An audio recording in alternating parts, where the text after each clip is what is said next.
Hey folks, it's Friendo here, and I have a little rant concerning the religious objection clause to birth control, contraception, abortion that seems to be making the rounds.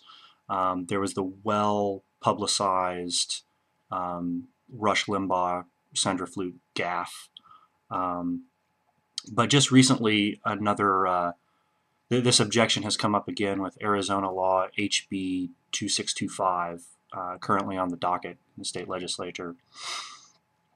And this is also a kind of argument that I run into in dealing with the religious and with MRAs in discussions of reproductive rights, female rights, and so on. And I want to address this from the standpoint of individual liberty and personal freedom. The objection is that as an employer, I should not be forced to support someone in their actions and their lifestyle that I find objectionable. And the problem with this is that it entirely misunderstands the concept of freedom, specifically what it means to have a religious freedom. So for those who say that the non-establishment clause is what is most important, that is, that we have freedom of religion as provided to us by the Bill of Rights, I would like everyone to consider the 9th Amendment to the Constitution. Link below. In short, any rights that are not enumerated are still retained. Don't construe any argument that because a right is not specifically set down, therefore it does not exist. And do not be confused to think that rights extend to social institutions and not to individuals. Everyone has the ability, by right, by dint of being an individual, particularly a citizen of the United States, we're talking about legal codes, but in a moral sense, by being a human being, you are entitled to the rights, cares, and considerations of a human being. Notably, the ability to pursue your own life, live by your own liberty, and find your own kind of happiness.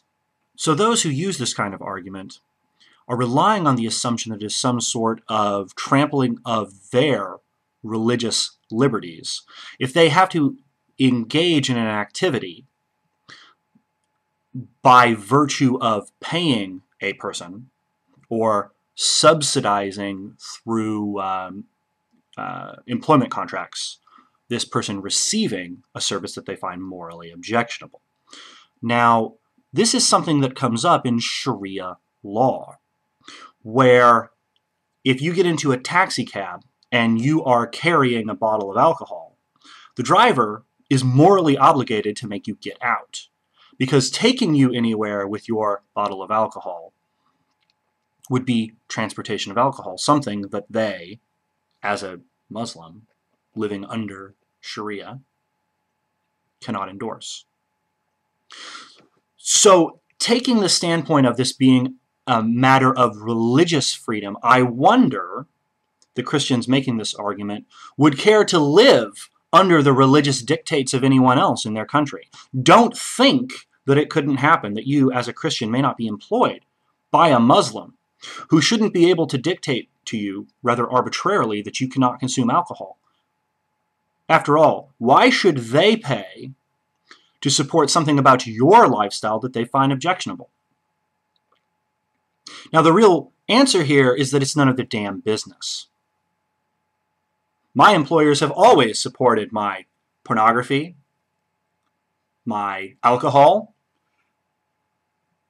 visits to strip clubs, and anything else I do that they may find morally objectionable. And whatever complaint they would have about that, I could give a shit. It's none of their business. It is not their life. They pay me what they are contracted for. I do the work that I am contracted for. But what I do with that money in my own life is absolutely irrelevant whether or not they approve of it religiously. Now, for some reason, they want to draw a difference when it comes to the issue of birth control and abortion. Obviously, those who support this kind of liberty will use the argument that it is medical services. We are talking about medical services. I would rather stick on the issue that it is a simple liberty. But let's extend this further in discussion of medical services and religious objections.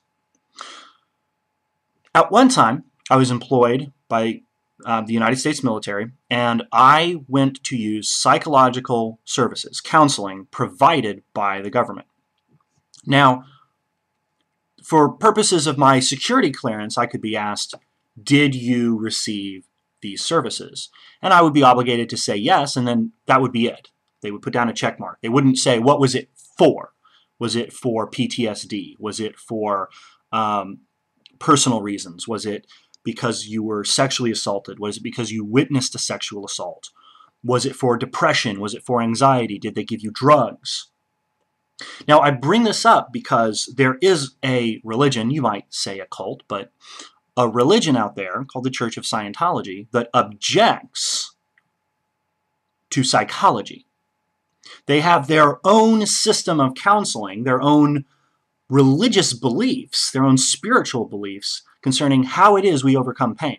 Now, if you, as a Christian, were employed by a Scientologist, do you think it would be fair regarding their religious freedoms that they should be able to opt out of covering any psychological services granted to you? Now, you may say, typically, psychological services aren't provided under this kind of healthcare, but can you put yourself in that position? That a service that you found valuable, something that you felt you needed for your health, was denied to you based on someone else's religious beliefs. Now, we can extend this further to a brand of Christianity that is a religion and that does object to many of the health services that are considered the cornerstone of modern medicine, and that is Christian Scientists. Now, what if you were employed by a Christian Scientist and they said, oh yeah, sure, we'll give you health insurance, but we don't want to cover antibiotics. We don't want to cover vaccinations for your children. We don't believe in those things. They upset our moral sensibilities. And I think you'd find that the line that Christian Scientists take is, they look at it and say, well, I can make that decision for myself. I don't want antibiotics. I don't want blood transfusions or organ transplants. And that's their call. Can they say that you, as their employee, are also not entitled to those medical services based on their beliefs?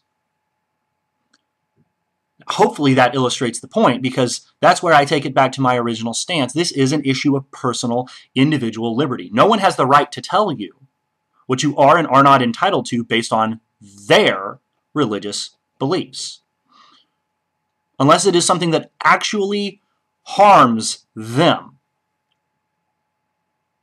in some tangible, definable way. It is simply none of their business. So for anyone left out there who is still in this camp, think about what I've said very carefully. What you are arguing for not only is a threat to individual liberty, but it is in fact a threat to religious freedom.